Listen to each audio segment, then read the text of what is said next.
Now we return to local news with Audrey. Vocal Eyes have sent us information about their audio-described performances, and one for your diary is Saturday the 9th of February at 2:30pm, and there's also a touch tour. It's in Noel Coward's Theatre, St Martin's Lane, London, and it's Privates on Parade. If you want to book, it's 0844 482 5165. That's 0844 482 5165. The tickets are £27.50 and have been reduced from £57.50. And another one in London, which I can recommend, is Top Hat, which is also on Saturday the 9th of February at the Aldwych Theatre. And the bookings there are 020 7836 5537. Tickets again are £35, reduced from £65, so that seems a good offer. A former pupil of Palmer's Green High School led her team to victory on TV's most highbrow quiz show on Monday night. Nina Grant, aged 26, from Enfield, captained her team from Bangor University to a nail-biting victory over Durham University in the second round of University Challenge. The Bangor team won by 175 to 165 points after correctly answering the final question before time ran out. Nina, a French and linguistics student, developed her love of learning when she was a pupil at Palmer's Green High School in Hoppers Road, Palmer's Green. She went on to study A-levels at Barnet College in Wood Street and Westminster Kingsway College in Peter Street, Soho. The BBC Two quiz show is a notoriously difficult test of knowledge, with the best and the brightest from the country's top universities pitted against each other in a bid to win the coveted trophy, currently held by Manchester University. Host Jeremy Paxman, infamous for his abrupt dismissal of misguided answers, bluntly told the Bangor hopefuls that no Welsh team had won the competition. But this only seemed to make the students from the university in North Wales more determined. Admitting her competitive spirit had played a part in her determination to join the team, Nina said, "I've always watched University Challenge and enjoy competitive quizzing. Taking part was a great experience. The green room atmosphere was most friendly and jovial, which has led to lasting friendships with other members from other teams." Along with teammates Adam Pearce, Simon Tomlinson and Mark Stevens, Nina had previously helped the Bangor team to defeat Celtic University St Andrews in the first round of the quiz show by 125 points to 105. Plans to ban spitting in Enfield hang in the balance after a government minister said he needed more persuasion to introduce an anti-spitting law. Eric Pickles MP, Secretary of State for Communities and Local Government, told the Enfield Independent banning spitting in the borough would be hard to enforce and more work would be needed if it were ever to become law. Enfield Borough Council is trying to make spitting illegal after more than 4,000 signatures were collected last year, calling for the authority to put a stop to the unsightly habit. If passed, fines of up to £80 could be dished out to any offender caught spitting in the borough's streets. Mr Pickles said, "The government has to consider how the anti-spitting law will be enforced."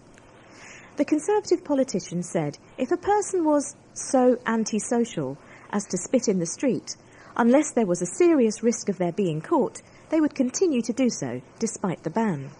However, he admitted spitting was a disgusting thing to do, and said he would make further inquiries into the proposed ban. If the bylaw is passed, Enfield would be the first local authority in England to ban spitting in public. Councillor Chris Bond is campaigning for the ban to be passed in Enfield. He believes council officers could enforce the law and dish out fixed penalty notices to people caught spitting. Officers could be given cameras to prove an offence has been committed. Councillor Bond told the Enfield Independent he was disappointed when Mr Pickles said the council would need to provide more evidence before the new law could be considered. This story is about Broomfield House. Local historians are on tenterhooks this week as they wait to hear whether Enfield Council will be given a £4 million grant to renovate a neglected historical landmark.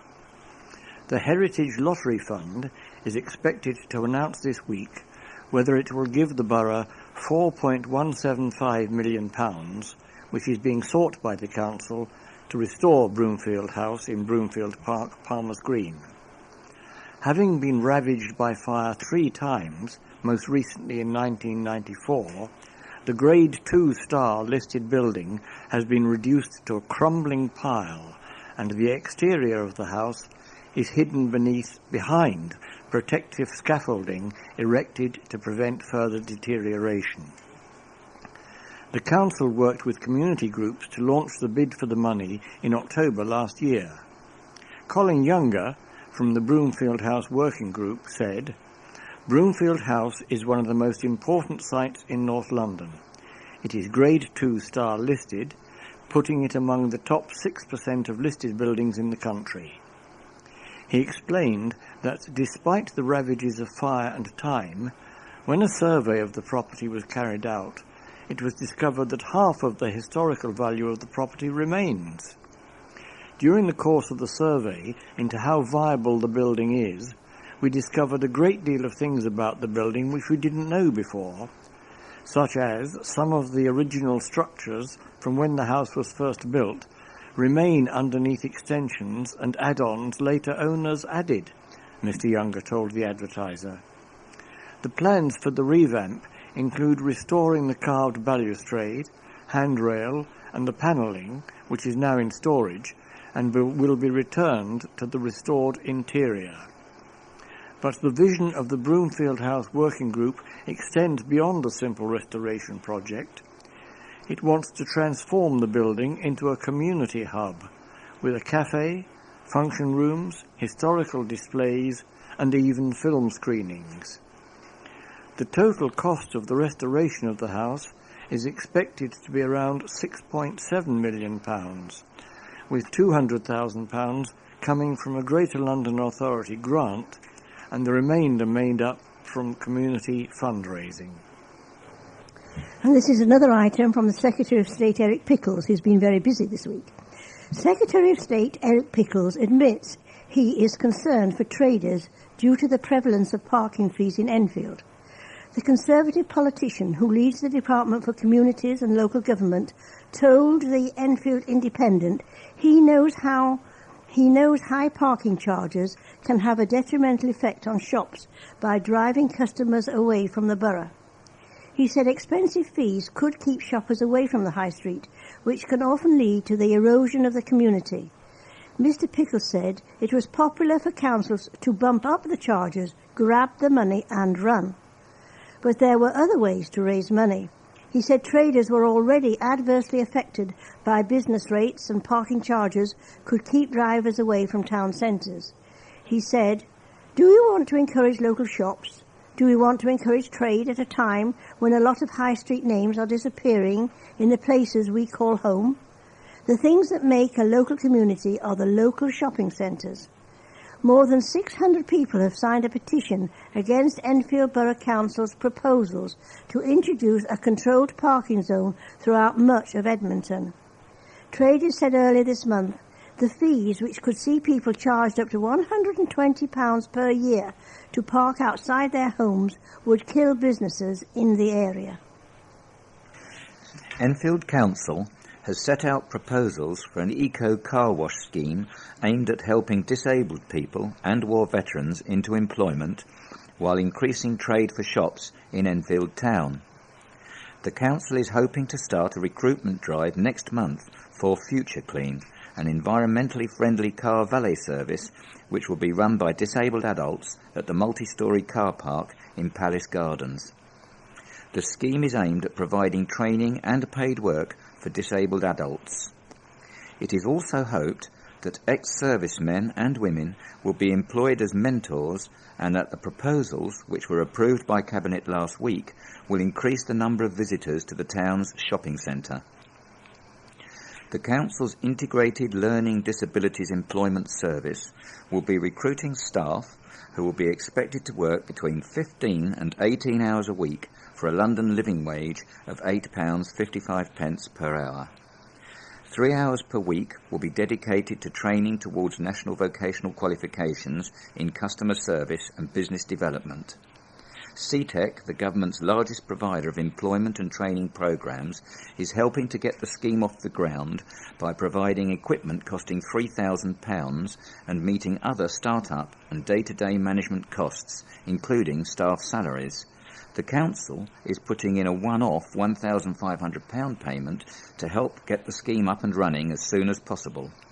Chris Bond, Cabinet Member for Environment, said, "Working at the car wash will give the disabled an employment record, and we are currently looking for partners in Enfield who could take them on afterwards. Having a valet car service in the town centre will also bring people in, so there are both social and economic benefits to the scheme." Aaron Dryden, the Chief Executive Officer at Enfield Disability Action, said, "We welcome this opportunity for people with learning difficulties to gain new skills and qualifications to help them find employment. We hope that this initiative challenges the perceptions of some employers about recruiting disabled people and also opens up new opportunities. It is hoped that recruiting will start early in February, and the Council is aiming to have the scheme up and running in late March." After a successful run in South London, the Get to Know Cancer campaign has moved to Enfield for the opening of the first North London Cancer Awareness Shop. The pop-up shop will be in Edmonton Green Shopping Centre from Friday until March the 3rd. It is part of an ongoing campaign to change attitudes towards cancer. The shop is being set up by Enfield Council and the London Health Improvement Board, which aims to increase early diagnosis of cancer in the capital by 10% over the next 3 years. Christine Hamilton, the Council's Cabinet Member for Public Health, said, "London's first Get to Know Cancer pop-up shop in Croydon was successful in raising awareness about cancer among local residents. I encourage residents to use the shop and get to know cancer. It is an issue that will affect an estimated 4 in 10 Londoners at some point. Often, the fear surrounding cancer can lead people to avoiding the issue completely. We aim to break this taboo and encourage people to speak out quickly with their concerns." Nurses and cancer specialists from the Princess Alexandra and Royal Free Hospitals will be on hand to offer health advice and information about the importance of early diagnosis and the symptoms of cancer. And former cancer patients will be there to talk about their experiences and how beating cancer has changed their lives. Charities Cancer Research UK and Macmillan Cancer Support will also be present, along with the volunteer cancer activists, to help people who might not feel comfortable discussing the disease with family and friends. Dr. Shahid Ahmed, Enfield's Director of Public Health, said, "Good progress has been made to really improve cancer care in London. This campaign will encourage people to do the most important thing to beat cancer, speak up about any cancer fears they have, and get help as soon as possible." For more information about the campaign, visit www.gettoknowcancer.org. The former team doctor of Tottenham Hotspur has thrown his weight behind a campaign to install life-saving equipment in public buildings after his son almost died. Dr. Zafar Iqbal, now the first team doctor at Liverpool, is pushing for the government to make it mandatory to fit automatic electronic defibrillators, AEDs, in all schools and public places. He has compared the life-saving machines with fire extinguishers, which are present in all public buildings. The doctor's support for the campaign comes after his 3-year-old son, Zachariah, had a cardiac arrest at the family's Enfield home in December last year, while Dr. Iqbal was away with Liverpool.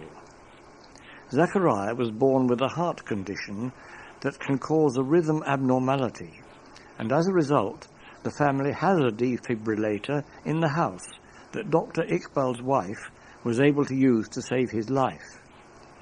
Dr. Iqbal said, "I was abroad at the time at a game with the team, and I got the call from my wife telling me he'd had a heart attack. I was so worried because we had the game that night, but the team were great and let me travel home. The plane journey was horrible because last time I spoke to my wife, she said he was drowsy. so I was worried something could happen to him while I'm on the plane. Thankfully, when I got to the hospital, he was fine. If we didn't have a defibrillator in the house, and there is a high chance he would not have survived if my wife had not acted so quickly. Dr. Iqbal has given his support to an online petition calling for AEDs to be in schools and public places. A person's chance of survival following a cardiac arrest outside a hospital is only 5% if no defibrillator is available. However, if an AED is used, there is a 50% chance of survival. Dr. Iqbal, who joined Liverpool from Spurs in 2010, said, "People don't question there being fire extinguishers in schools. It shouldn't be any different with AEDs. I would urge everyone to get behind this campaign because having a defibrillator available can mean the difference between life and death." The petition, led by Liverpool-based the Oliver King Foundation, has now hit its target of 100,000 signatures on the Parliament petition website, enough to trigger a debate by MPs, but it is still appealing for more supporters to back it. Those who want to sign the petition can do so by logging on to ePetitions.direct.gov.uk/petitions/29399. Saracens made a winning start to life at Allianz Park on Sunday as they secured a 1911 triumph over the Cardiff Blues in the LV Cup. The clash, which was played in front of a crowd of 3,726, comprising largely of season ticket holders, was used as an official test event for Surrey's multi-million-pound new home in Mill Hill, and made history as the first professional rugby union match ever to be played on artificial pitch. But although both sides were hugely complimentary about the playing surface, the game failed to match the occasion, as it turned out to be an error-strewn encounter between two vastly understrength teams. Nils Mort had the honour of scoring the first points at Allianz Park with a third-minute penalty, but it was Cardiff who grabbed the only try of the opening 40 minutes, as Robin Copeland touched down to give them an 8-6 lead. The match remained tight throughout the second half, but James Short's try on the 79th minute finally ended any doubt over the result, as Surrey sealed a win, which kept alive their hopes of making the last four. It was nice to get the win, and I was really happy with the way we came out in the second half and got stuck into Cardiff, said forward coach Alex Sanderson. There is a lot of work to do, but I was really pleased with the effort. Chief Executive Edward Griffiths added, "In general, everybody was really pleased with how the day went. I saw lots of people who looked like children on Christmas morning. A lot of people have worked really hard to get to this stage. There are things to improve on. There is no doubt about that, but we will do that for the Exeter game." Saracens round off their LV Cup pool campaign at Worcester on Saturday at 3 p.m, needing to better London Irish result against Cardiff if they are going to reach the last four. And now for devotees of the round ball game. A controversial goal from James Crane condemned Enfield Town to a 1-0 defeat at home to Bognor Regis Town in the Ryman Premier Division on Saturday. Sterling work from volunteers in the days before the match ensured that the pitch was completely cleared of snow to enable this to be one of the very few scheduled games in the Ryman League to beat the weather. However, the hosts were unable to make the most of their chance to pull further clear of the relegation zone, as they were outplayed for much of the match by high-flying Bognor. But although the visitors were undoubtedly the superior side and thoroughly deserved their victory, Town can rightly feel aggrieved about the decisive moment in the match, as Crane seemed clearly to be standing in an offside position when he scored the only goal on 34 minutes.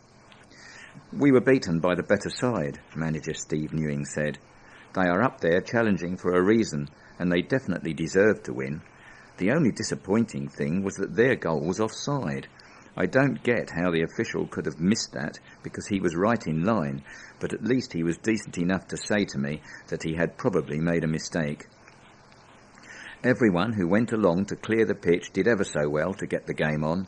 It's just a shame that we couldn't match their efforts.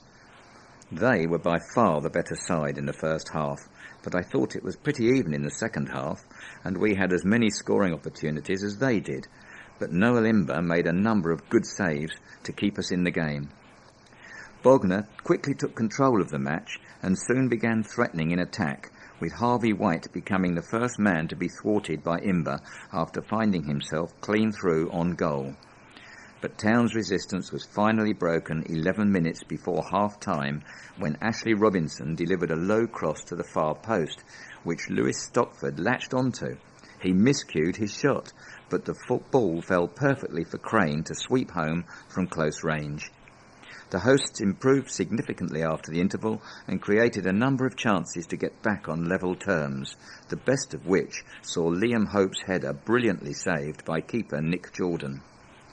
Bognor continued to pose a significant threat in attack, however, with the outstanding Imber producing heroics to deny Jordan Clark, Dan Thompson twice, and White, and ensure that Town did not lose by a greater margin. Enfield Town, who were due to host Northwood in their rearranged Middlesex Charity Cup quarter-final last night, faced crucial trips to fellow strugglers Thurrock on Saturday at 3 p.m, and Cray Wanderers on Tuesday, 7:45 p.m. Mayor of Enfield, Kate Annaloo, was among the participants as Enfield hosted its second annual yogathon in memory of a women's rights activist and former yoga instructor. Vicky Scarlett, who died aged 77 in 2011, was one of Enfield's best-known yoga teachers and worked closely with patients suffering from terminal illness. Some 70 yoga enthusiasts of all ages took part in the yogathon at St Peter's Church in Vera Avenue, Grange Park on Saturday to honour her memory. The event was in aid of the Nightingale Cancer Support Centre in Lancaster Road, Enfield. It featured yoga with 4 of the borough's top instructors who took people through their paces with a variety of different yoga and meditations which have been influenced by Vicky. The event, which was organised by Vicky's close friend and colleague Jackie Lee, raised £1,380 for charity. Mrs Lee, who is also a yoga instructor, was delighted by the success of the yogathon. "It truly was a special day and went really well," she said. "It was an emotional day with Vicky's family and friends in attendance, but I was so pleased with the turnout and support. Everyone in Enfield knew Vicky. The work she has done for women's care, especially those suffering with cancer, has provided inspiration to fellow yogis all over, and we all miss her greatly." Vicky, who co-founded the Enfield Women's Centre in 1982, became a member of the Women's Royal Naval Service when she was 17 years old. She later worked as a librarian for more than 30 years. After retiring, she built up a huge following in Enfield and the surrounding area as a yoga teacher. The Nightingale Centre was launched in 2002 to help people in Enfield whose lives have been affected by cancer. It provides help and information to the community and works with services to coordinate volunteer teams that help patients, relatives, carers and friends. An historic canal lock has received a new lease of life after essential repair work was completed. During the winter months, Enfield Lock was drained by engineers from the Canal and River Trust. A number of repairs were carried out by the Trust, including the replacement of lock paddles used to alter water levels when boats are travelling through. John Guest, London Waterways manager, said, "I am pleased to see Enfield Lock being refurbished to help keep the canal in good working order. The essential work the Canal and River Trust does every winter will help preserve the wonderful working heritage that our canals offer to so many visitors. The £12,750 spent on Enfield Lock is part of the £50 million spent on conservation work across the country during the winter." Last week saw the worst weather of the winter with heavy snow, ice and freezing temperatures. And while the snow is sometimes welcome, a chance to take time off work and go sledging, such weather can have an effect on policing. After seeing the forecast for the weekend before last, we set up an emergency planning meeting for the Friday afternoon to look at how we could keep things moving over the weekend. To give you an idea, this included looking at how we would get our staff into work and where they would sleep if they weren't able to go home. Fortunately, our plans worked well, and while conditions were challenging, we managed. Thanks to those of you who came to the meeting with the Deputy Mayor for Policing. It was a good opportunity to hear the plan for Enfield and to discuss the proposed closure of Southgate Police Station. The good news is that we see the number of police officers in Enfield increase by 85. It will be a while before we get the full increase as the recruitment plan takes us to 2015. The news that will concern and disappoint some is the proposed closure of Southgate Police Station. The harsh reality is that in the financial climate, the Met has to reduce the number of buildings because they just can't afford them anymore. Southgate is very old and has around only 7 visitors a day. The closure will mean more officers in the community. We continue to consult and look at options, and I will update you once the decisions are made. Finally, last week, we made the London news for all the wrong reasons when Enfield was highlighted as having some of the worst victim satisfaction levels in the capital. Just to clarify, I'm absolutely committed to providing excellent victim care, and recent satisfaction levels are improving. The data referred to by the London Assembly was from last June, and we've already made significant improvements, and that was from Jane Johnson, the Enfield Borough Police Commander. Coffee mornings and community walks are among the events taking place at Lee Valley Park Farms. The Parks Events team has announced a number of community events taking place next month to help people get more active. On Wednesday, February the 6th, a gardener's coffee morning will be held at Middleton House Gardens, Bulls Cross, Enfield, from 10 a.m. to 11:30 a.m. Gardeners will be able to enjoy coffee and take part in a question and answer session to get tips on growing plants. Before then, a free community walk will take place at Riverlea Country Park in Windmill Lane, Cheshunt, on Sunday, February the 3rd, starting at 10:30 a.m. We have now reached the end of our programme for this week. Thank you for listening. So from the team of Audrey, John, Katherin, myself and Colin on the controls, it's goodbye. Please remember to turn over the address label in your postal packet, put the cassette into the packet and return it to us as soon as possible in readiness for the next edition.